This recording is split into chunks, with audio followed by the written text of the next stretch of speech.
Dear Baroness Smith of Newnham, ladies and gentlemen, dear representatives of the German-British Association, dear director of the Großbritannien Center, I'm very happy to welcome you here to our Forum Constitutionis Europae. This is a period now where we do not talk about the Constitution of Europe, but we are worried about in what constitution we find the European Union. Trust in our fellow member states is fading. Even the president of the European Commission, Claude Juncker, has lost his confidence in the Greek government. And the Greeks seem not to be ready to undertake what the other member states and the Commission expect. The Grexit, Tsipras says, in contrast, if it happens, maybe the start of exits around the EU. So Greece will not perhaps be the only one. This morning I heard in the news that hundreds of thousands of Greeks have pensions of less than 250 euro per month. They are queuing now behind the churches for having free food at lunchtime, no money for feeding themselves. They return to live with their children, no money for renting their own room. Can we ask further to reduce pensions under such circumstances? Can we ask the Greek government to increase taxes or to have a positive budget balance of 5 or even 1%, so to start paying back their debt of 200 billion euro or more? Difficult to imagine. Would it not be more reasonable to first enforce taxes to be paid by the rich Greeks, having put their money in the Swiss bank accounts or investments in Berlin? First, to enforce meaningful reform in the taxation and the administrative structures of Greece, and pay for that if necessary. A Marshall Plan of another kind. But Greece is only one of the case of problems, and this is not our subject today. I'm so happy to welcome Baroness Smith of Newnham for talking about Britain. David Cameron has promised renegotiation of the EU treaties and has promised soon to conclude and allow the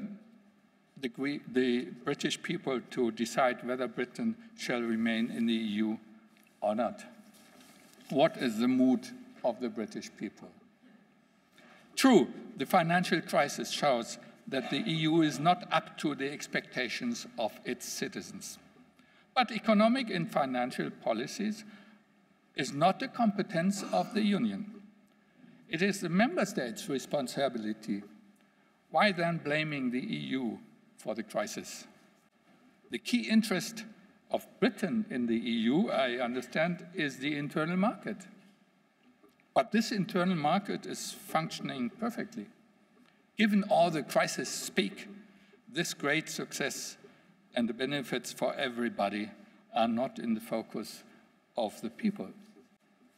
In Germany, we are hoping very much that there will be no British exit, or called Brexit. The attempt of David Cameron to find out what are the excessive powers given to the Union and which ones to be given back to the member states. This attempt seems to have been a failure. There was no substantial proposal which are the competences which the EU has in excessive manner. So what is wrong with the internal market and what is wrong with the treaties? I would have a number of suggestions how to reform the EU to give it more powers, namely within the area of economic and financial policies. For this, we need a meaningful reform of the treaties. So if Cameron triggers renegotiation of the treaties, perhaps the outcome is a sound solution for the financial crisis with EU powers on economic and financial policies. Of course, this is not what Mr. Cameron really looks at.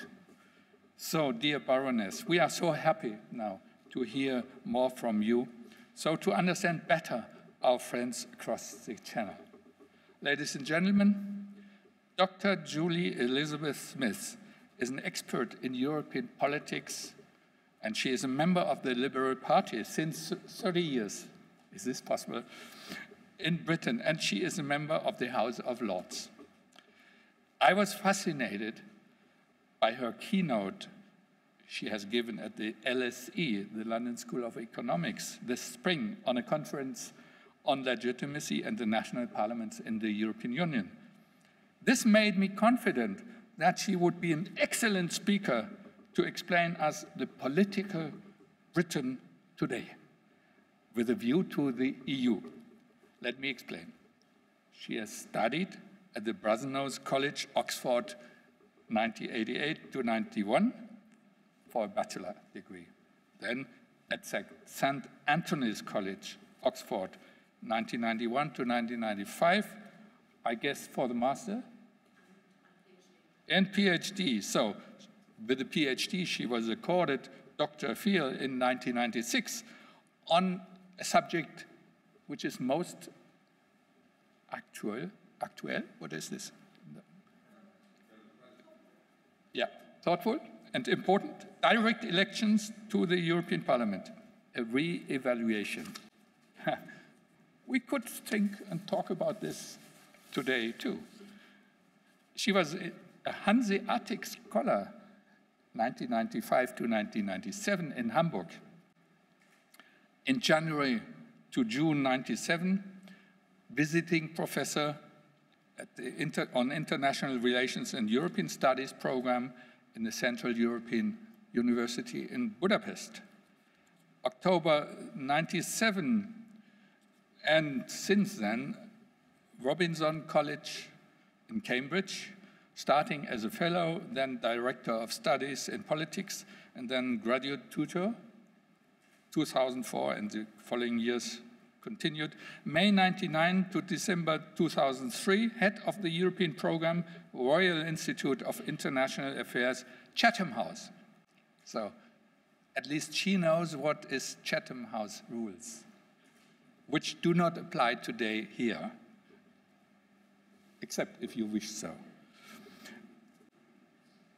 And then she was the Deputy Director at the Center of International Studies, Cambridge University, Director at the European Center and the Department of Politics and International Studies of Cambridge University since 2014, and was elevated to the House of Lords in October 2014 from June.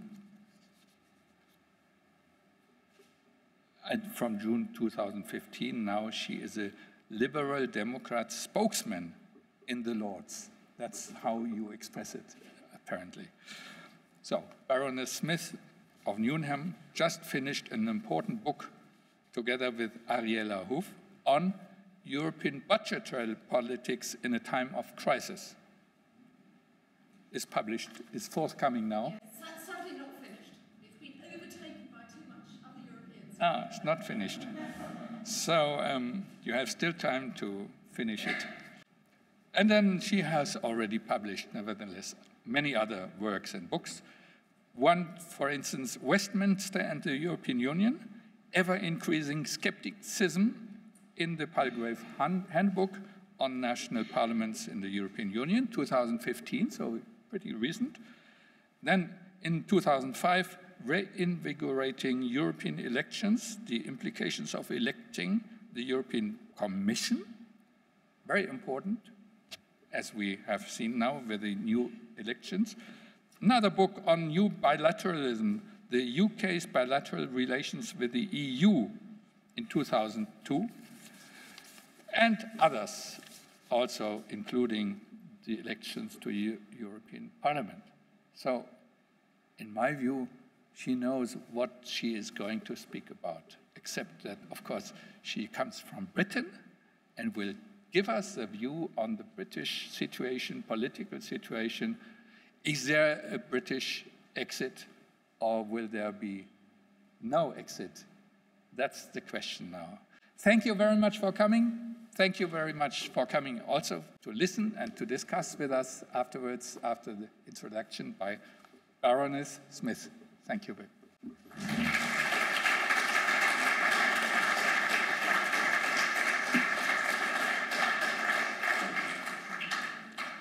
I was delighted to be invited to speak this evening, and very grateful to Ingolf for inviting me.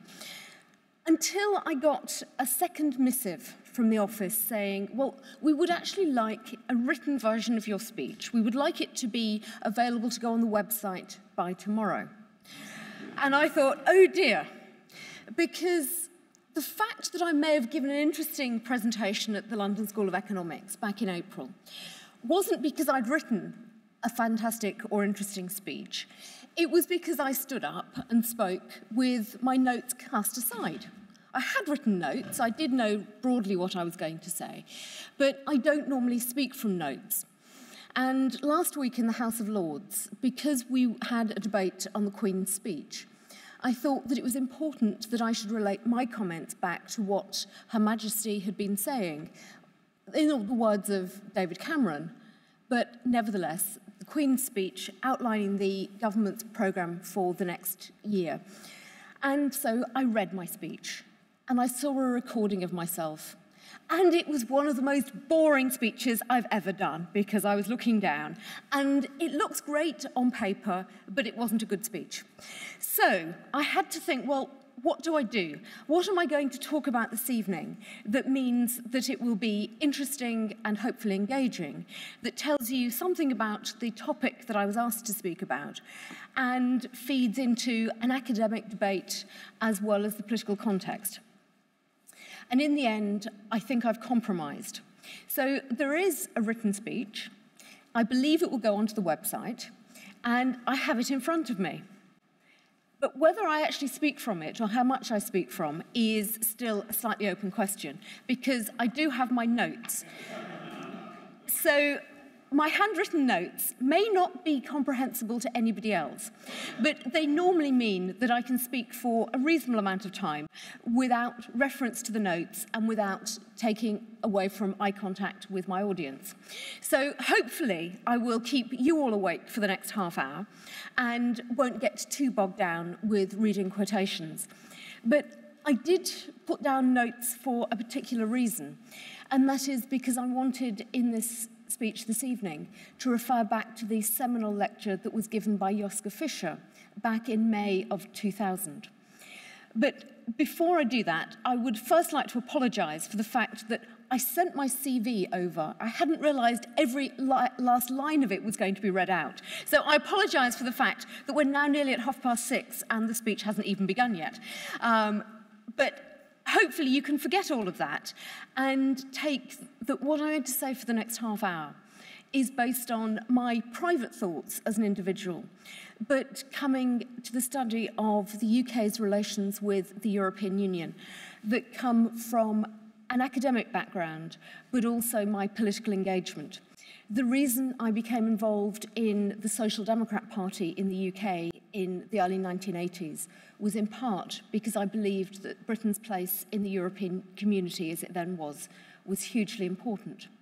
I thought that in the 1980s, and I remain absolutely committed to that in 2015, even if it's not something that people talk about terribly frequently in the UK, and not usually terribly positively. But having studied the politics of the European Union as a graduate student, my day job in Cambridge since 1997 has been precisely to look at the history and politics of European integration and the UK's relations with the European Union. So there will be a bit of history in what I want to say, and a bit of contemporary politics, based in part from objective academic study, and in part from rather more subjective political engagement. So hopefully I'll get the balance about right, and my academic colleagues won't say that I've so totally lost the plot that I can't be objective at all, because I think it's important as a politician to retain objectivity, but as an academic also to have a real understanding of the world of politics. And there is nothing more engaging in British politics at the moment than the topic of Britain and Europe.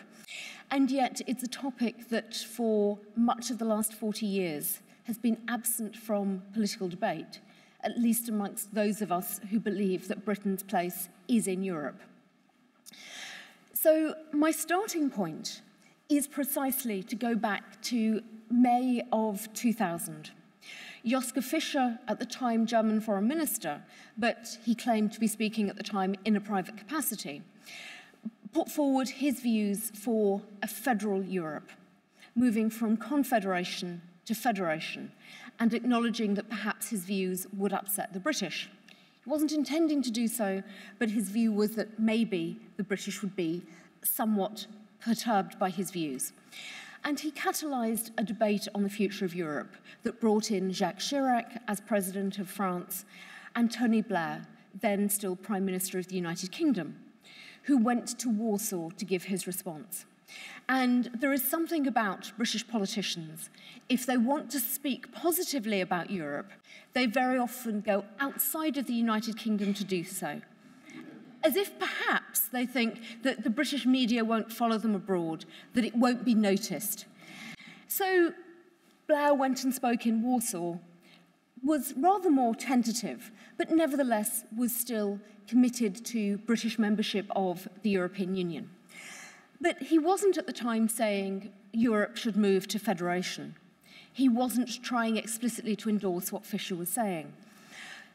You might be surprised to know this evening, then, that I'm going to suggest that some of the things that Joschka Fischer was calling for, some of his aspirations of 2000, seem apposite in 2015, and may even be relevant for the United Kingdom at a time when our membership of the European Union is at greater risk than at any time since 1975. So the title I was given was The United Kingdom in the Wake of the Elections, EU Membership at Stake. And I toyed initially with saying there needs to be a question mark at the end of this, that, is it at stake? Surely that is a rather gloomy scenario. And then I reflected and decided we don't need a question mark, because the UK's membership of the European Union is at stake. 40 years ago, to this very month, there was a referendum on whether Britain should stay in the then European community. And at that time, the vote was very clearly yes. The unprecedented national referendum was intended to put paid to the question of British membership. And at the time, Prime Minister Harold Wilson said, "The verdict has been given by a vote with a bigger majority than has been received by any government at any general election, or in any general election. Nobody in Britain or the wider world should have any doubt about its meaning. It means that 14 years of national argument are over.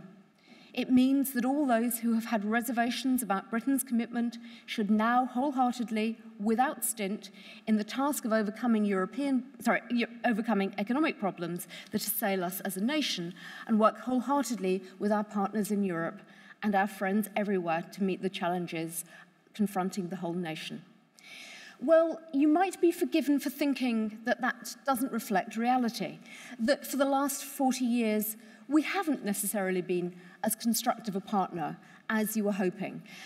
And the discussion of Grexit, the idea of Greek departure from the European Union, made me think that perhaps the appetite here was to talk about departures and those awkward partners of integration, Britain and Greece. Which of us was the mistake in enlargement? Was it a mistake to allow Greece to join? Was it a mistake to allow the United Kingdom to join? But hopefully, That isn't intended to be the nature of the questions after the talk. Hopefully, we will have a constructive discussion about Britain staying in, not Britain leaving. But the intervening 4 decades since Harold Wilson was speaking seemed to suggest that his optimism was misplaced. The very day that the results of that referendum of 1975 were being counted, one veteran Eurosceptic, Enoch Powell, was saying, this issue isn't over. It is an ongoing debate. Because for him, the question of national sovereignty hadn't been resolved, and every time there would be more powers going to the European community, so there should be a renewed debate in the House of Commons. Everything was up for challenge at every opportunity. Enoch Powell is no longer with us. Many Eurosceptics are, and much of the focus of their discourse is on sovereignty. And the idea of pooling sovereignty, which is accepted as a commonplace in so much of the European Union, remains a serious problem in the United Kingdom. We don't see it as something that is natural and beneficial.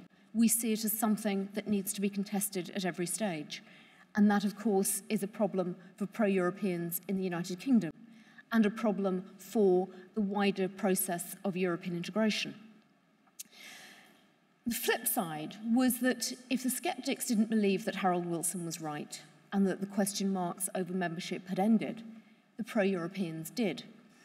And we've ended up with 40 years, arguably of complacency, that for pro-Europeans, the 5th of June 1975 ended the question of whether Britain should stay in the common market, now the European Union.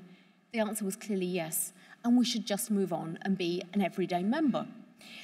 But that community has profoundly changed from 9 members through 12 now to a union of 28. The Cold War has ended, and the nature of European Union is fundamentally different from the community that the UK voted to remain in 1975. For most countries, that wouldn't matter. In the UK, that has been the subject of prolonged debate, with the sceptics saying time and again, if you're under 50, you haven't had a vote. If you're under 52, you haven't had a vote. And it's now got to being, if you are under the age of 58, you haven't had a vote on whether you can stay in the European Union. Now, we haven't had a vote on whether we can stay in NATO, whether we want to be in the UN, whether we want to be part of the Commonwealth. None of those constitutional issues have come up. But the European question has stayed at the forefront of a section of British political life ever since. But the pro-Europeans said, we don't really need to talk about Europe because it's a bit politically contested. We don't think we'll get many votes out of it, so we'll ignore it for a while. But ever since the Maastricht Treaty, there have been calls for a renewed referendum on ongoing membership. And eventually, David Cameron, now re-elected as Prime Minister of a majority Conservative government, said we should have a referendum by the end of 2017. Now, most of us didn't think the referendum was likely to happen. We had a general election in May this year that was the most boring general election that anybody can remember. Nobody put a foot wrong. With one minor exception, the then leader of the Labour Party did actually fall off the podium in a live debate. So he stood, and I fortunately can't do it here because there is a ramp. So whereas I'm normally very clumsy and would be exactly the sort of person that would fall off a podium, I'm prevented from doing so this evening. But Ed Miliband managed to fall off the podium. And that created a little frisson, people watching the television programme. But beyond that, the politicians all said exactly what their focus group results had told them they should be saying. They did everything that the spin doctors said they should be doing, whatever their PR consultants had told them they should be saying. Nothing was done that was misplaced. Very little was done to engage the electorate. And everybody said, there's going to be another hung parliament. We will either have another coalition government or there will be a minority government, and that's that. So when people woke up on the 8th of May, it was with some surprise that we discovered that David Cameron was going to be the Prime Minister of a majority Conservative government. It was very good a very good result for the Conservatives. It ensured that nobody had to worry that there'd be a run on the pound or a worry for the markets by having political instability. And it put paid to one question: would there or would there not be a referendum on British membership of the European Union? Because the Conservative manifesto was absolutely clear.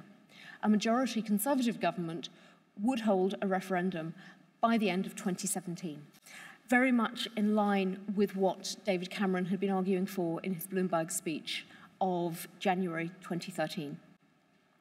So the keynote of that election was a Conservative majority government.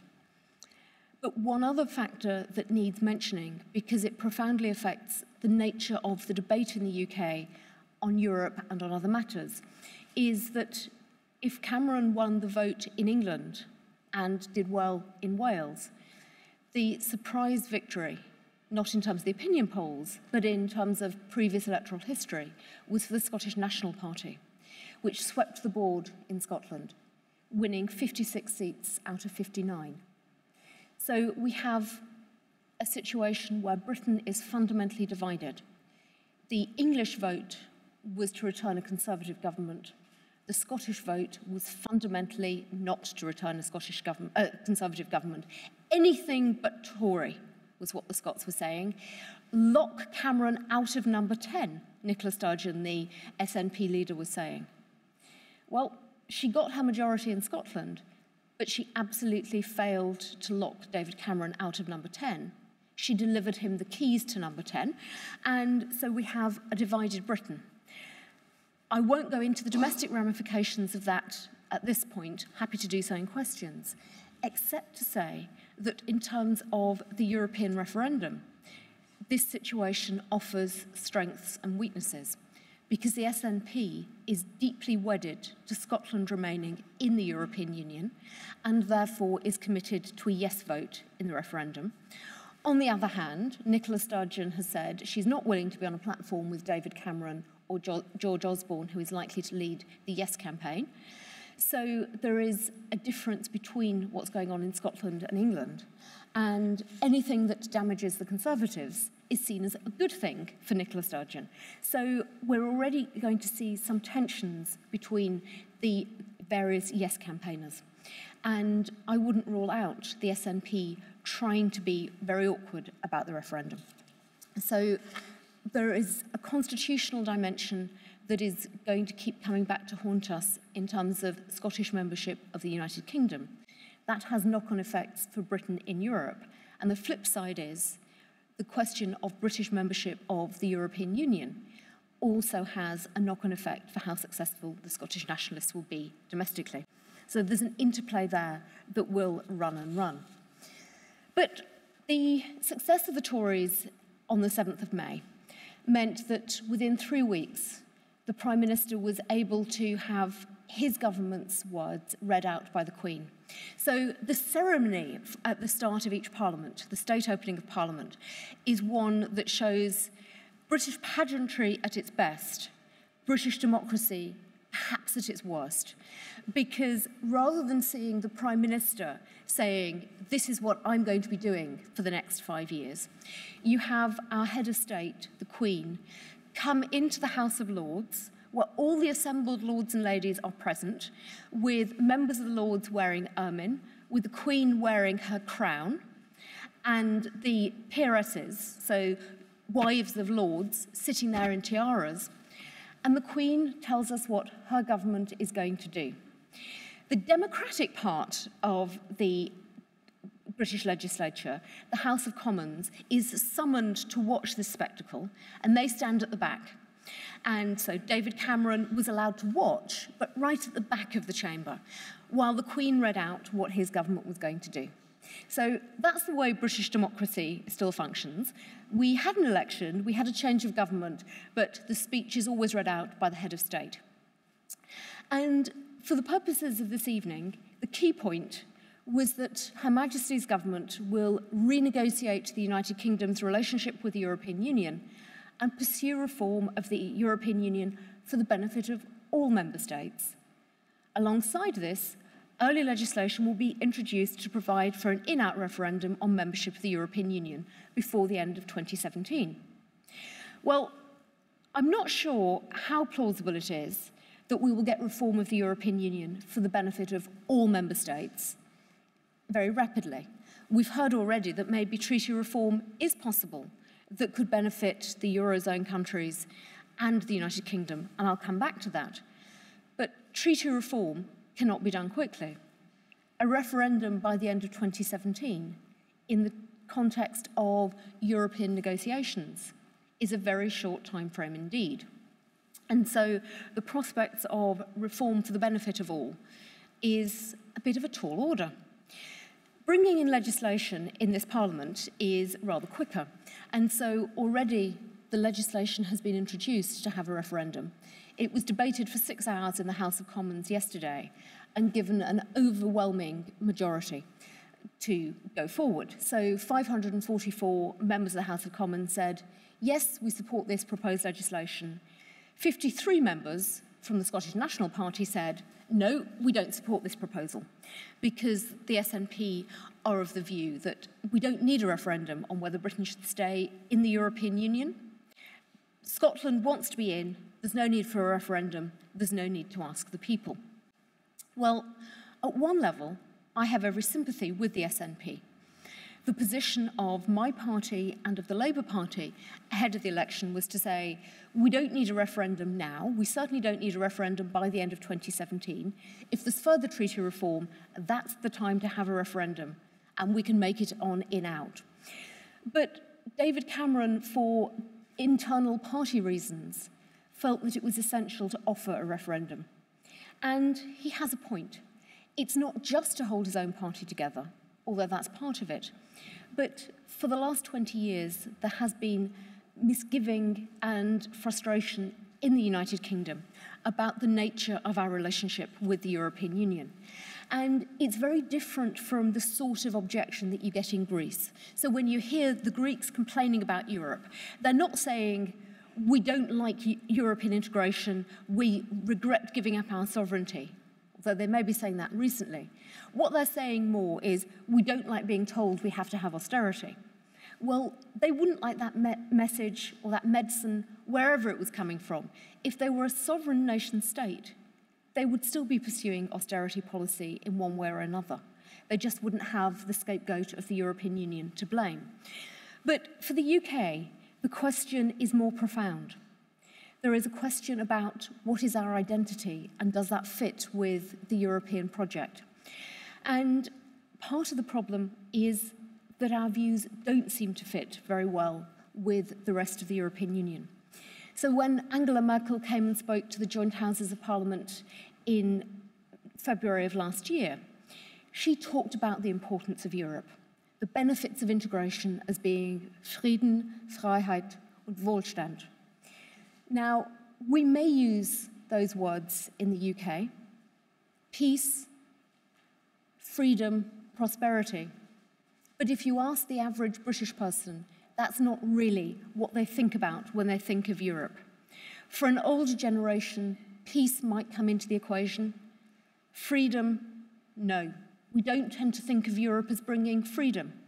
If anything, the rhetoric is, Europe takes away our freedom. Europe tells us what to do. It's bossy, it overregulates. And prosperity, that's the one bit that fundamentally resonates, because the British approach to European integration is one that is very often one that focuses on the economic and is, to a large extent, utilitarian. And here, the British position is fundamentally juxtaposed to that of Joschka Fischer back in 2000, when he talked about the core concept of integration after 45 being a rejection of the European balance of powers principle and the hegemonic ambitions of individual states that had emerged following the Peace of Westphalia in 1648. A rejection which took the form of closer meshing of vital interests and the transfer of national sovereign rights to supranational institutions. It does characterize the process very well. It characterizes the process that most Germans would accept it, as I imagine, still in 2015, and some of us would agree with in the UK. But it's not one that resonates very effectively.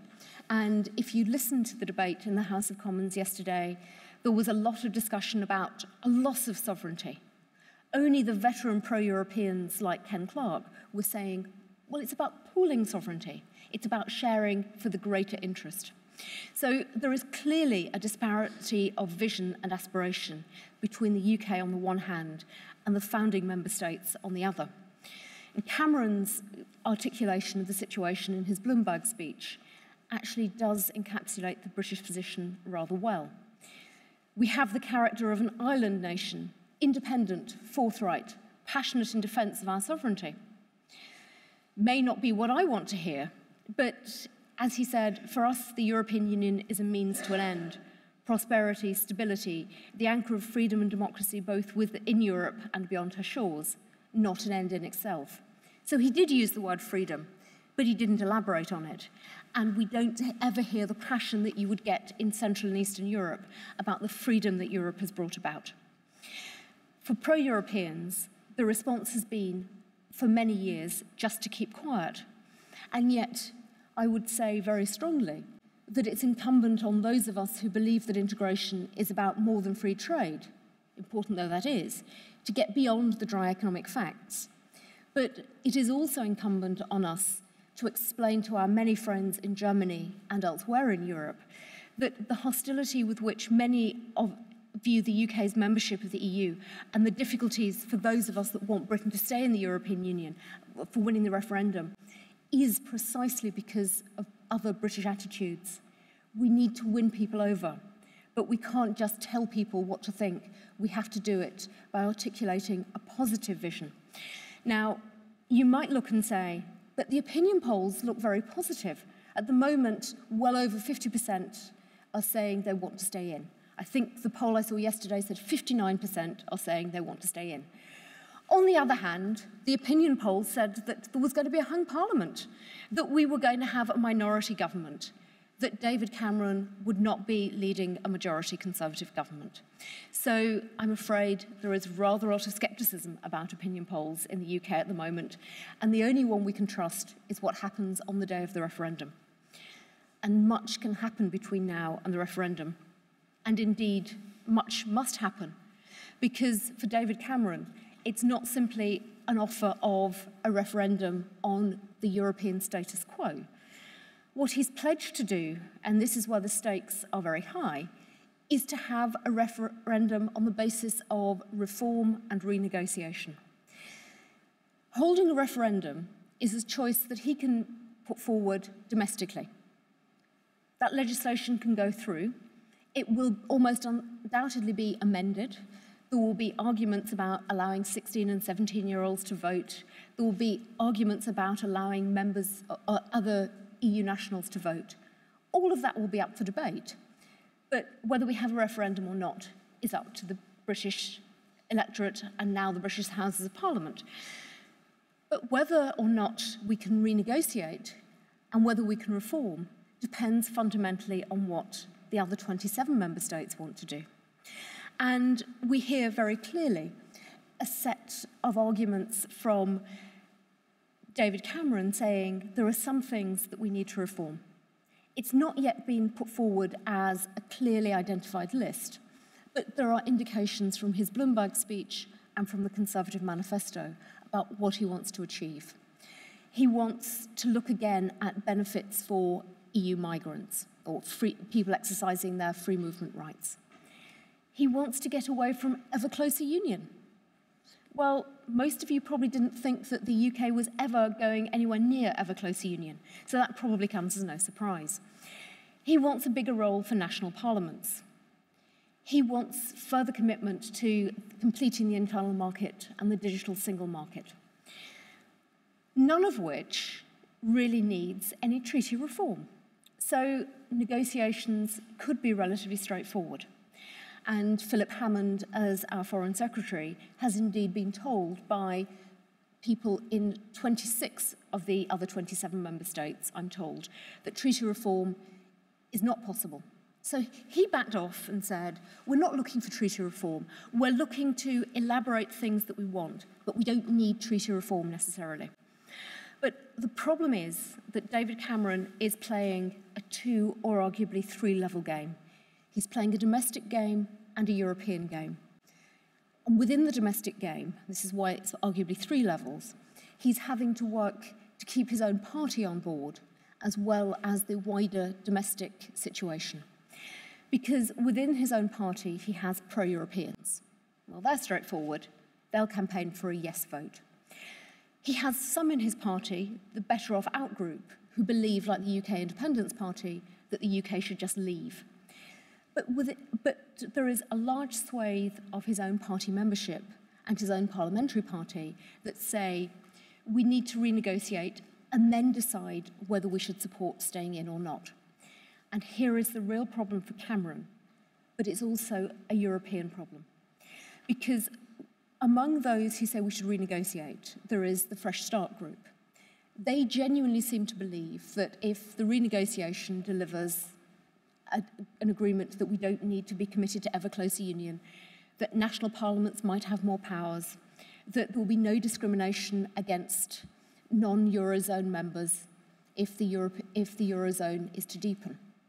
Those people might come on board, but there is a new group, the Conservatives for Britain, launched on Sunday with at least 50 members of parliament already, saying we want fundamental reform. Renegotiation without treaty reform isn't an option. We want Britain's relationship to be one of trade and cooperation. We want national sovereignty to be repatriated. And although Ingolf is absolutely right, the Balance of Competences review that was undertaken in the last Parliament suggested there were no powers that should obviously be repatriated, the Conservatives for Britain disagree. They fundamentally think powers should be repatriated, that Britain should regain its national and parliamentary sovereignty. And they are claiming that they want to see what results happen and decide on whether they would support staying in on the basis of genuine reform and renegotiation.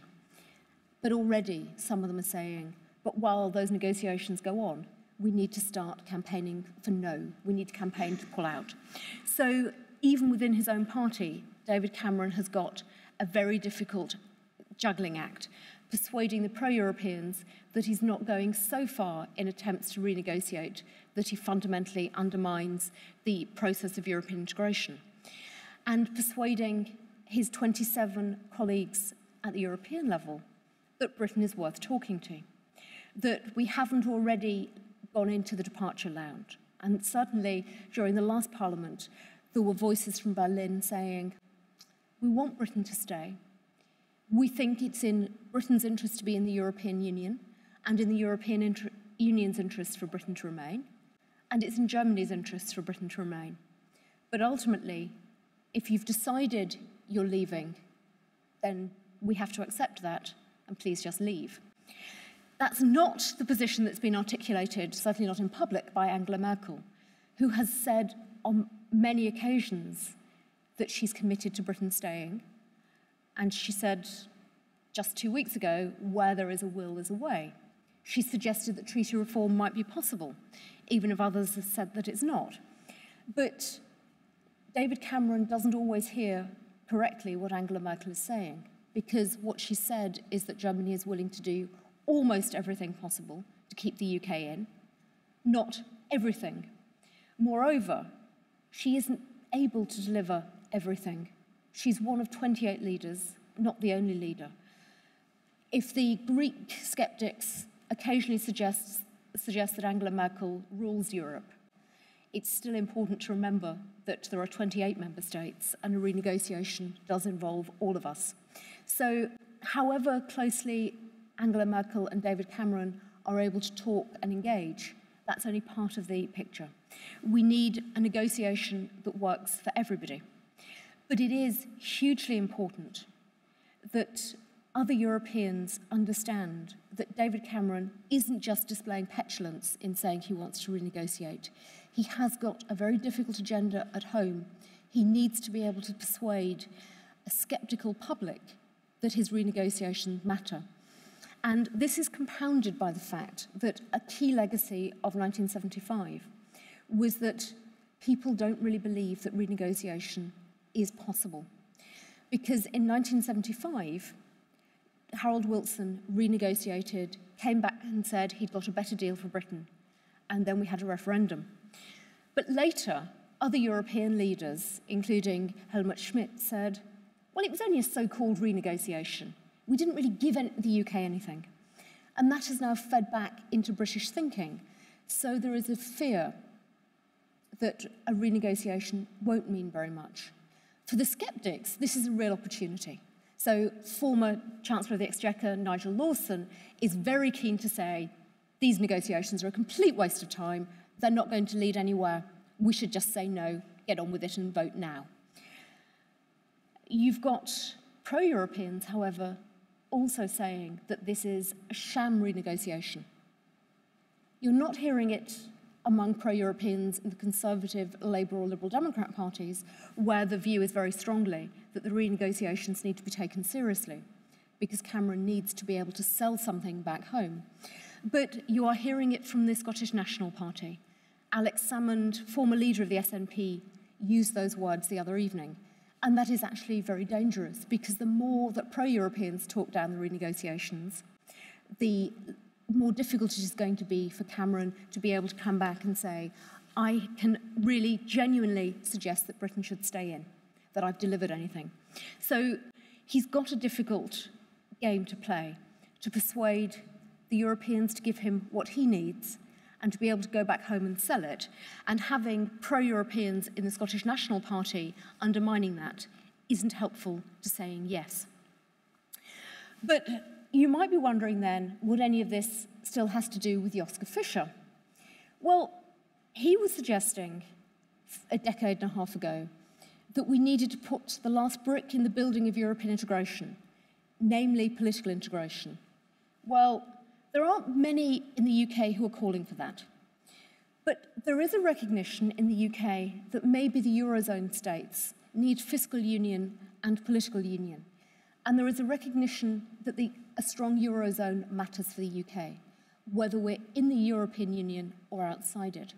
So the sceptics and the Europhiles are equally willing to say that if the Eurozone wants to move ahead, then so be it.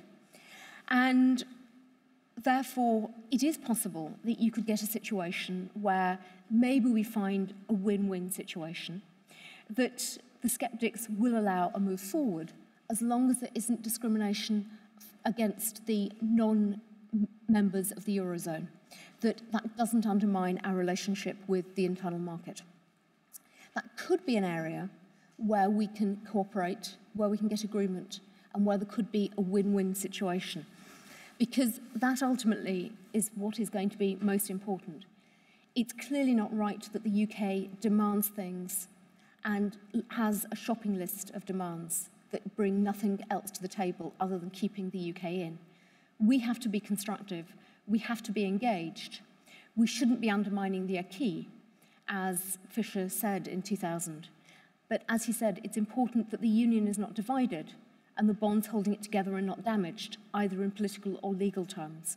So we should be looking for a win-win situation. It is possible, but it's not a guaranteed result. The positive thing is that David Cameron has learned from the Fiscal Compact Treaty that it's no good just turning up and saying, here's my list of demands at the 11th hour. He's already started talking to other European leaders, hence the shuttle diplomacy of 10 days ago. Some gave positive noises, others said it's going to be very difficult to give you what you want and you can't have treaty reform. But at least he's started those negotiations. We will have a much better sense by the end of June what he is formally calling for, and we will then have a better sense of whether he will be able to negotiate that with or without treaty reform. If we're to get a referendum out of the way before the British presidency of the Union in the second semester of 2017, it needs to be done within the next 2 years. Many pro-Europeans are suggesting it should come sooner rather than later. It could come on the basis of a renegotiation that leads to a protocol outlining what the UK has and hasn't agreed to, elaborating aspects that need change, but also fundamentally reminding the UK that many things can be done domestically. We could resolve the issue of EU citizens exercising their free right of movement but not claiming benefits by moving to a contributory system, as the chairman of the German Foreign Affairs Committee reminded us back in the UK just last week.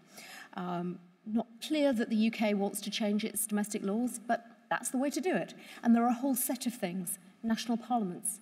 We don't need to give them more powers. They could use the powers they already have. One of the key lessons they should learn is from the European Parliament, which time and again has altered its rules of procedure to strengthen what it's able to do. So there are many things that the UK is looking for that can be achieved without treaty reform. So we can move ahead and keep Britain in Europe. And as Fisher said in 2000, it would be historically absurd and utterly stupid if Europe, at the very time when it is at long last reunited, were to be once again divided. He was talking about Central and Eastern Europe. I hope and believe the same is true of the United Kingdom. The UK is European, and we should remain as part of the European Union. But it's a high-stakes game that David Cameron is playing. We all have a huge part to play, and it's going to take tact, diplomacy, and a lot of work for the UK and our friends and allies right across the European Union to ensure that the UK does remain part of the European Union. I hope that we do, and I'm very grateful to friends in Germany who are helping us to try and bring that about. But I realise we're testing your patience enormously as a country and also this evening because I've overshot my allocated time. So I will now shut up and throw it all open to questions. Thank you.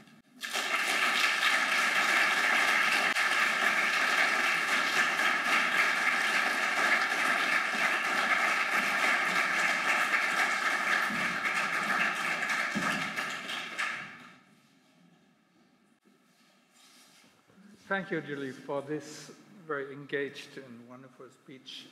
I'm sure that we will have a lot of questions, but also contributions and suggestions, ideas, what Germans could do and what is really at stake in Britain.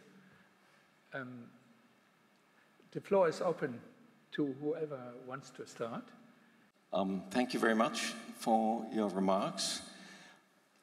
At this point, I really only have one question. What is the Prime Minister's exit strategy? What's he going to do if, and this is, I think, quite likely, he doesn't get what he's trying to get from the other European countries? Is he going to go to the people and say, well, we've done our best and we still feel we should stay in? Or is he going to go and say, well, under the circumstances, I opt for out? If he does the first of those two, his standing will go down pretty rapidly, I would think. And if he does the second, he will probably lose Scotland. So what do you think he's going to do? Thank you. I said it was a high-stakes game.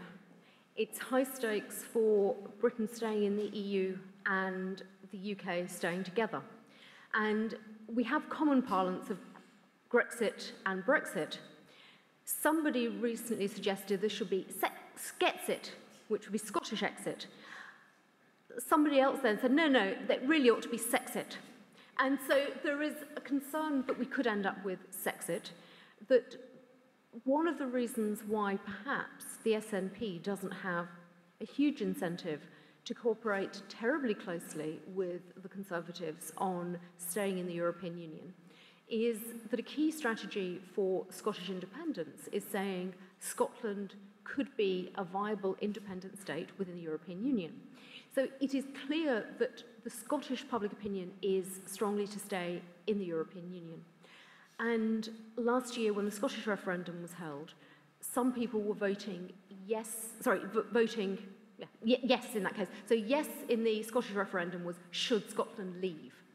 And some pro-Europeans were voting yes because they were determined that Scotland should be in Europe and they were afraid of Brexit.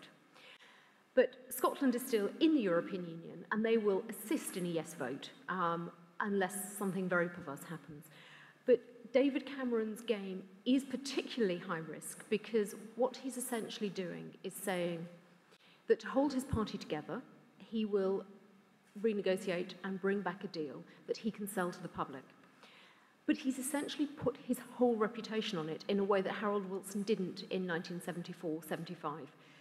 If Britain had left in 75, we'd have been living a much less integrated Europe. It wouldn't have mattered in quite the same way that it would now. And what Cameron is doing at the moment is saying that his cabinet have to back him in terms of supporting his stance in renegotiation.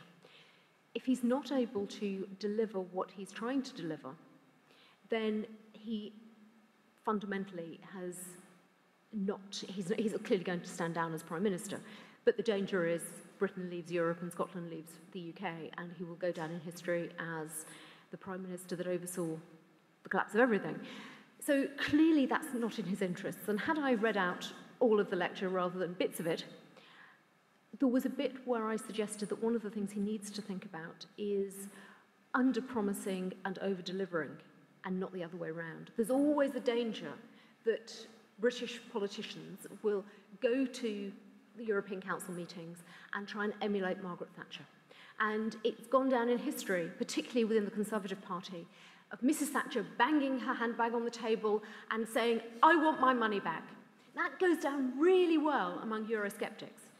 Doesn't necessarily go down quite as well as the negotiating technique in Europe that most people don't really like being shouted at and handbags being banged. And I don't think David Cameron actually has a handbag. But it's really important that he doesn't go back and try and call for too much, because if he can say, "I want X, Y, and Z," and come back with X and Y and say, "Look, I was calling for a lot, and we've got quite a bit, so I can sell this," that's fine. But if he fundamentally gets nothing, or if he's boxed into a corner by the Conservatives for Britain and makes rash promises that he can't deliver, that will be the point when the whole thing collapses. So I think one of the crucial things will be for him not to cave in to the Conservatives for Britain and say, there are things I know I can achieve, and that's what I'm going for, and I'm not going to listen to their siren voices. The problem is, over the last 10 years that he's led the Conservative Party, he's listened to too many Eurosceptic voices for too long, and that is a real danger. Thank you very much. I believe that the mood or the opinion, general opinion in Germany, is still that Britain should stay. And therefore, I think the question would be, what can we do about it? So, I do not think that anybody in Germany can change the mood in Britain. So, but in the case of negotiation, renegotiation of treaty, what are the crucial points? What could be a business on which points? I was asked two questions. Is it possible under EU law to strike out the rule on the formula ever closer union? Would that be possible? I said legally there's no problem. The masters of the treaty do what they want to do. And perhaps we are at a certain end of integration, or in the middle, or where we do not need perhaps more integration as the union as a whole. Perhaps on the Eurozone we need some more integration. For the rest, it works. Why not? So that is one point. The other point is, could we do something about the principle of subsidiarity?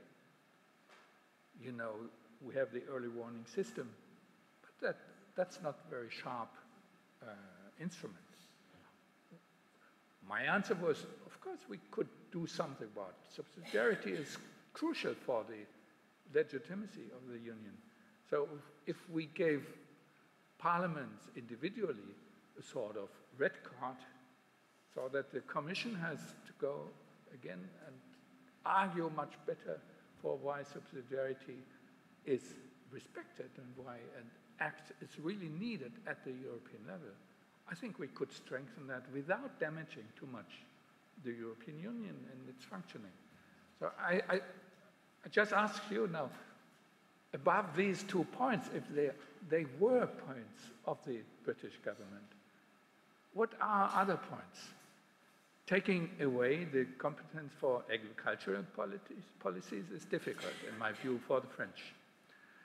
Industrial policies or internal market, that's what British like.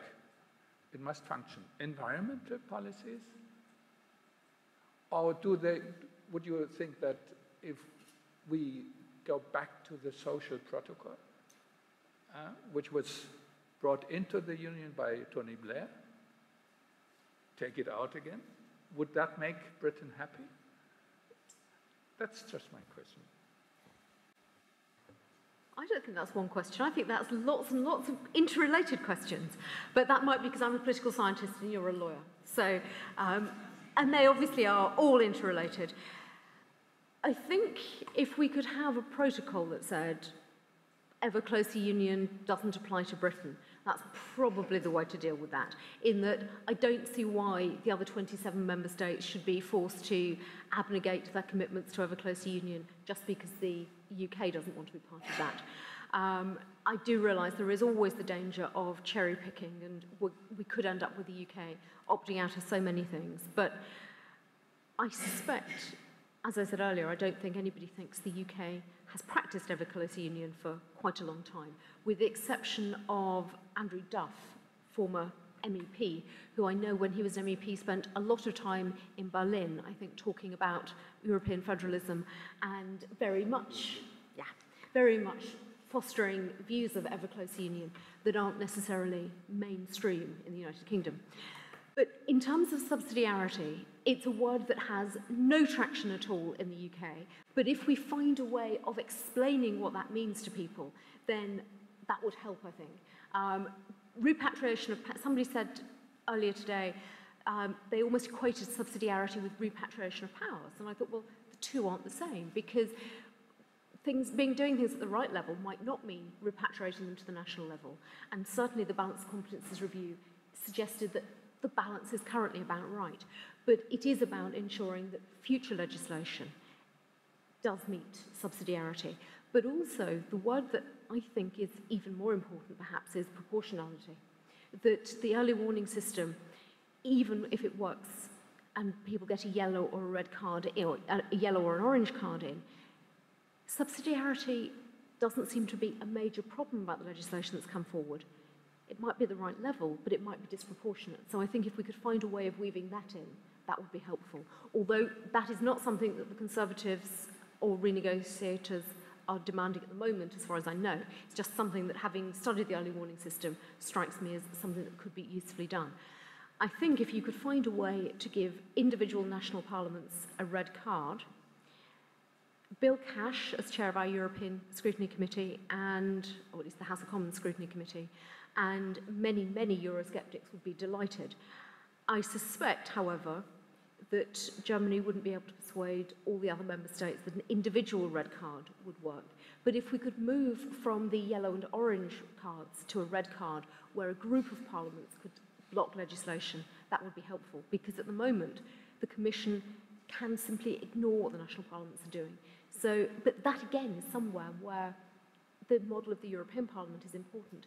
If national parliaments actually worked together, got their yellow and orange cards in, but also then lobbied their governments and said, look, we have blocked this, or we've tried to block this.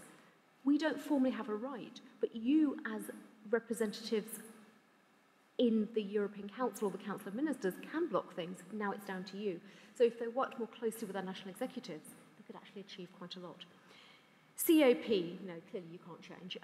Environmental policies, no, if we're going to leave anything, then environmental policies could probably be left alone.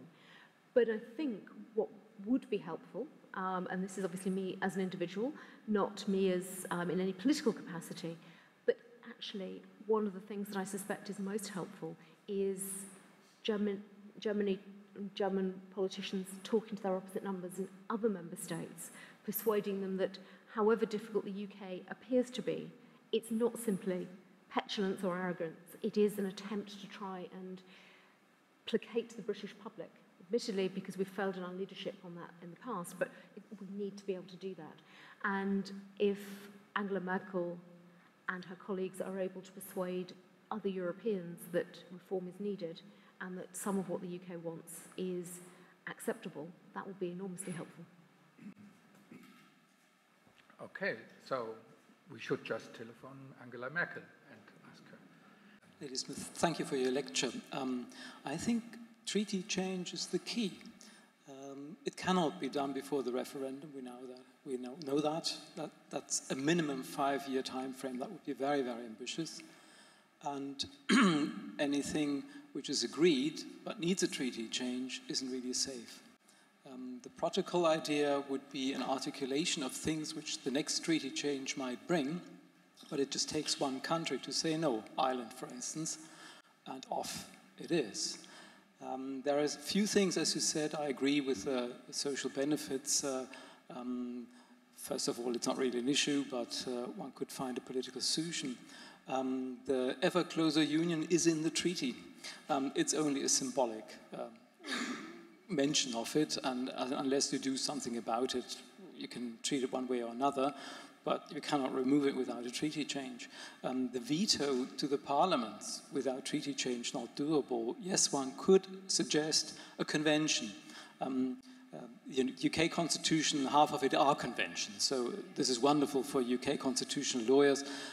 For the remaining 27 member states, although they have their conventions too, it's not so obviously a good and workable solution.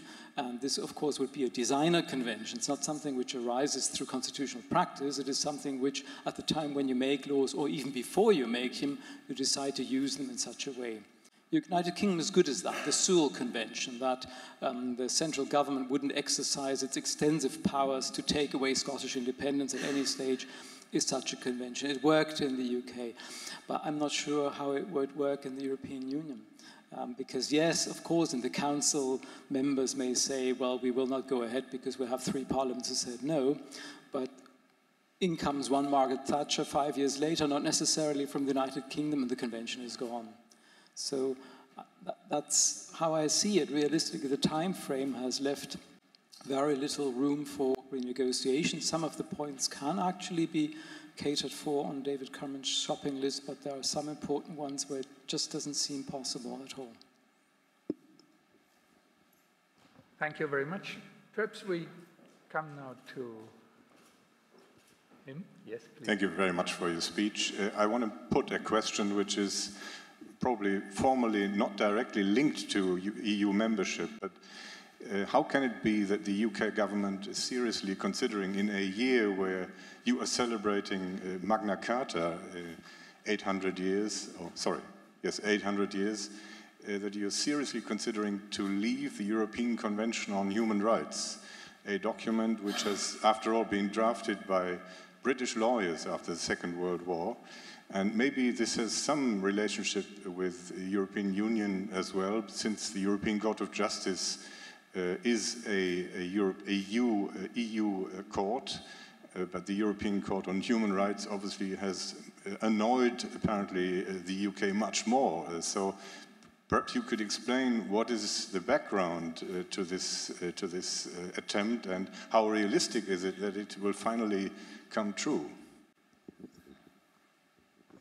Thank you very much. It has a lot to do with the EU, although we are not, as the EU, member of the convention. So now the third question is for you, please. Well, Julie, I think we both agree that the departure of Great Britain would be a disaster, not only for Great Britain, but for the whole EU. I think a treaty change, I agree with my colleague, is not possible right now. So to ask for a change of the EU treaty is constitutionally impossible in the period given. I'm really bothered because I think although he had a landslide victory right now, Cameron is in a very weak position. And his weakness refers to unwillingness of, the real unwillingness of having a constitutional reform in Great Britain. If you had a, federal constitutional reform, to use the F word, in Great Britain, he would be much stronger, and perhaps he would get a much better feeling of the position within the European Union and within the member states. Therefore, I would like to ask you, Julie, do you see that there will be in the near future a sound constitutional reform in Great Britain? Or do you think that that is gone with the renegotiation of the EU membership of Great Britain? Thank you. Could be an ambition for Mr. Cameron. Priority, internal reform, and then reform of the EU. Thank you. Now it's for you. The floor is yours. I think we've all got to the point of agreeing that treaty reform in the time frame doesn't make sense. So although there could be things that could be dealt with through treaty reform, the fact that Cameron committed to a particular date has made that impossible. My understanding is that he chose 2017 because it was the longest gap between the British general election and the elections in France and Germany. The best you could hope for would be a window that said, well, this is what we are negotiating. The ratification process also takes so long that we certainly wouldn't get anything ratified elsewhere. So we do need to back off the idea of treaty reform in terms of talking about it. My understanding in terms, though, of national parliaments is that it wouldn't necessarily be a convention. It could be an interinstitutional agreement, which does have precedent in the Union and seems to work quite effectively. So that would be the way of saying the Commission could agree with the other institutions that if a certain number of parliaments show a red card, give their reasoned opinions, then they will stop the legislation or review it in a way that at the moment there isn't really a reasoned response. So I think that could be an area where there is scope for something that's not just an ad hoc convention, but a proper interinstitutional agreement. Can we move to a constitutional review in a meaningful way? Not easy with a Conservative majority government in England, or based on English votes, but I think we will find that increasingly the tensions between England and Scotland could necessitate a proper constitutional review, and it would clearly be sensible to do that sooner rather than later, before another UK-Scotland referendum is triggered. So it would make sense to think about it now.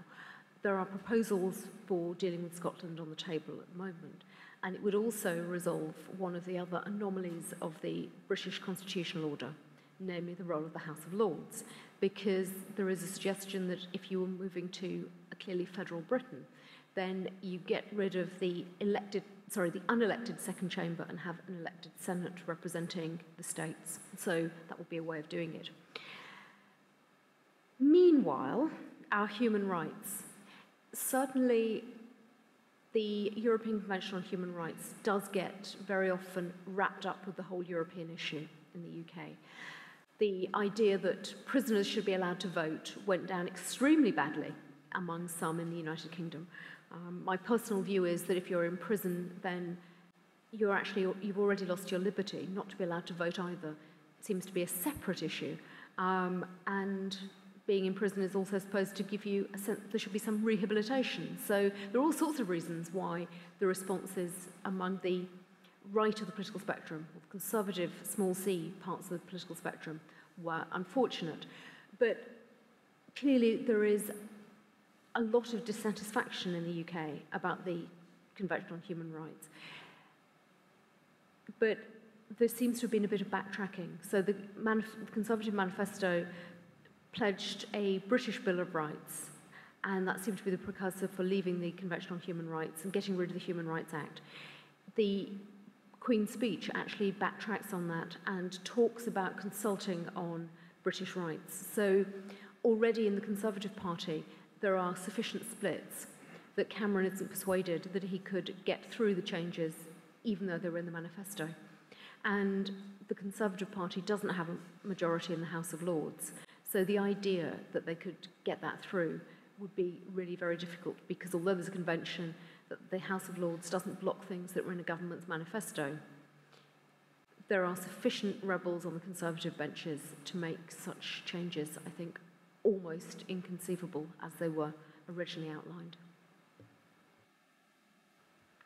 It's interesting if the House of Lords fights for the protection of human rights and the House of Commons wants to get rid of it. It's interesting from the constitutional point of view also. But let's come back to the EU. And is the membership at stake? And so, yes, please. And then you. Yeah. I know the question is looking back, perhaps a little more than looking forward, but I think I get the impression that during the last government, the question of the referendum was threatened by Cameron, and then nothing happened. And my question is, what do the Lib Dems do in that situation? In government, presumably, was the strategy, let's try and forget about the referendum?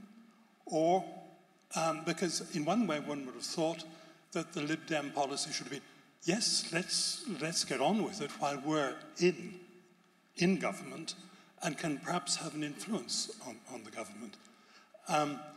And so if that's the past, what's the Lib Dem strategy now from a point of considerable weakness? Thank you. Sorry? We'll take the two questions together. Yes, take the two together, please. Thank you for your really interesting speech, Julie.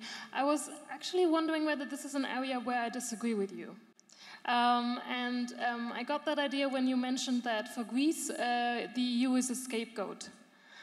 And that you contrasted that with the UK position.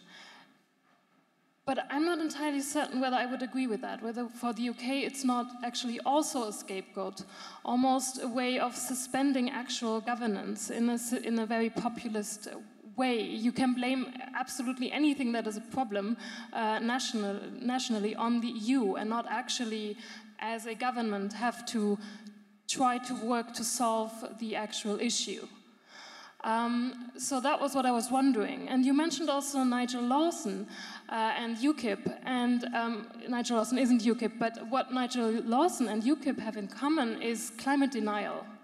And for me, UKIP is almost, the emergence of UKIP is almost in a similar vein to, in Germany, AfD, but also Pegida very much. And in the US, the Tea Party.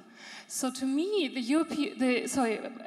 UK position and the UK debate on the EU is almost a populist issue that shows problems with the democratic project in the UK. So my question is, do you disagree with me on that? Or what's your viewpoint on populism and also the role of the media in not explaining, almost purposefully not explaining the EU in the UK? Thanks a lot. Yes, there's enough stuff, again, for your answer. There's enough stuff for a whole PhD there.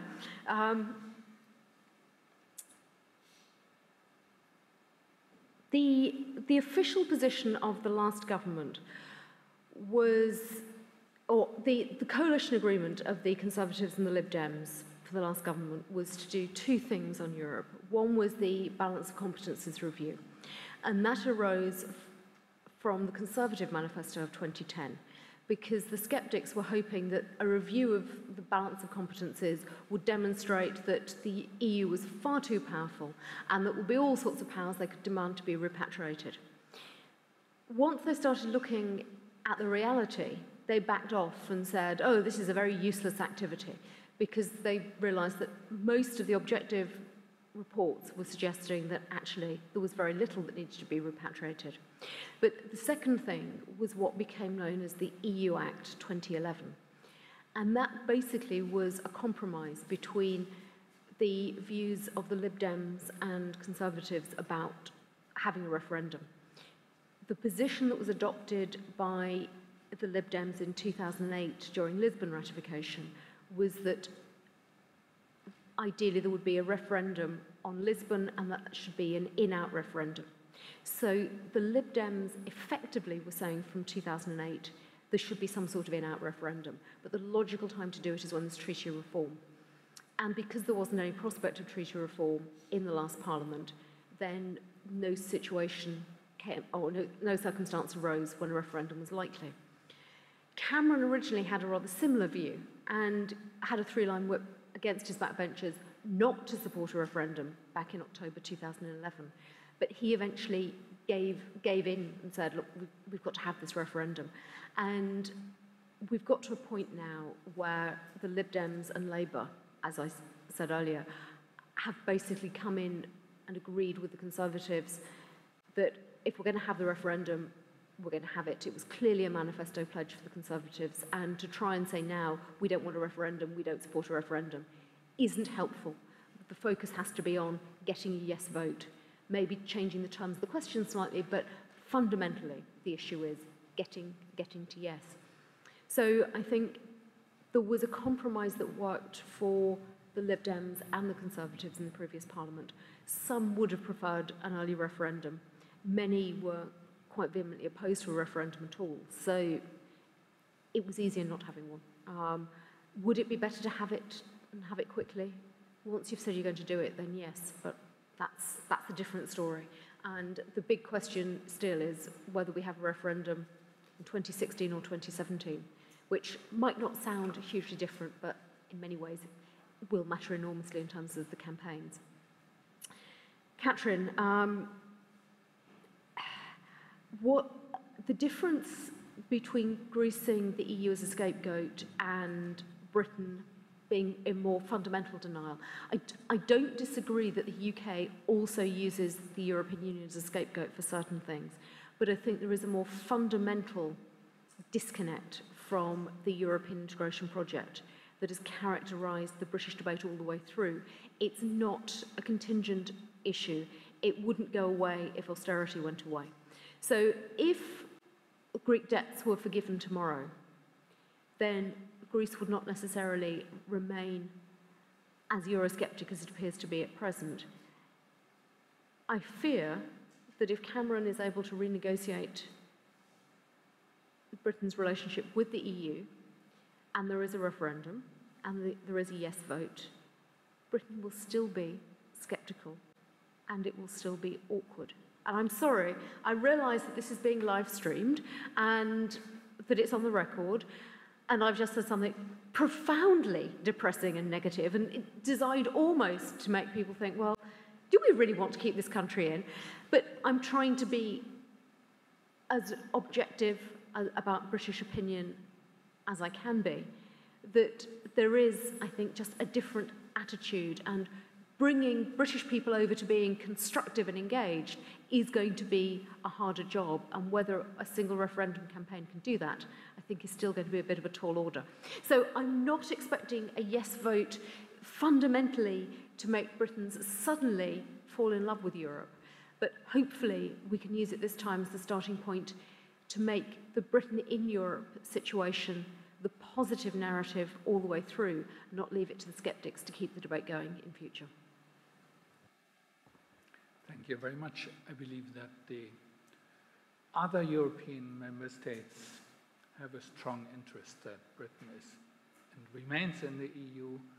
So if it's not only for remaining a powerful and further developing organization, so it would give a very bad image to the EU if it breaks down in this way.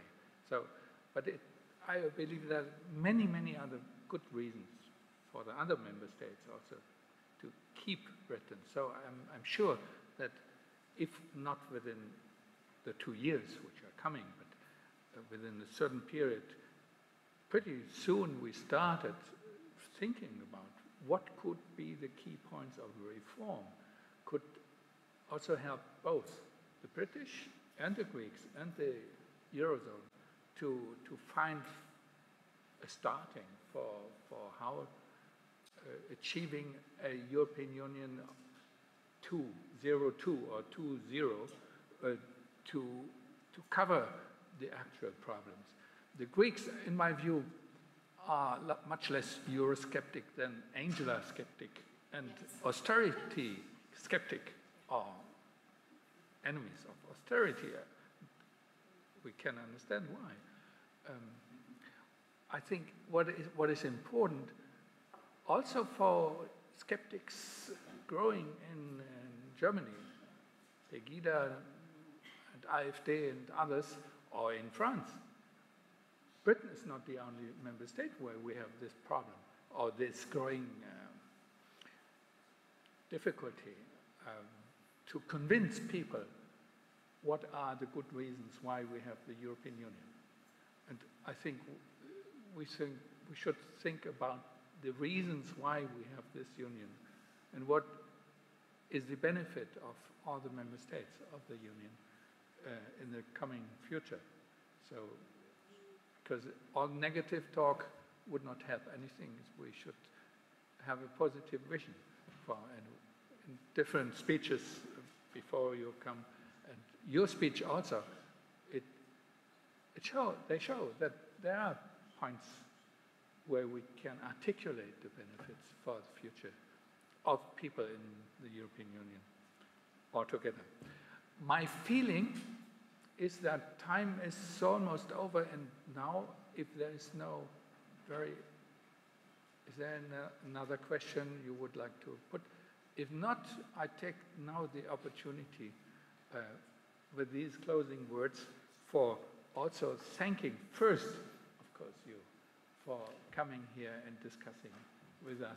And I mean that you must come back more oftenly, and whatever framework, using this possible opportunity to talk with the people, then the exchange of views, that's what the European Union lives on. I'm so happy for you coming here. Second, I would like to thank the Stiftung Mercator, which is the reason that we are still here and coming together to the Forum Constitutionis Europae, and Mrs. Müller, who organized that so wonderfully, and then our friends in the British-German or German-British Association and the Großbritannien Centrum. What is the English word? Center of British Studies here in Berlin at the university. Thank you all for coming and discussing with us. Thank you again. And I would like to give you a little souvenir, which is the Meißner, a souvenir to Meißen, which with the Berlin Gate and the Humboldt heads, not twins, but two brothers. And then the most beautiful book I found on the Humboldt-University, with the one page, a good colleague and friend of mine, Mr. Coy, looking a little bit like a monk, or the holy story. Nice pictures in this book and this as a souvenir. Thank you very much, Julie. Thank you very much. That is great.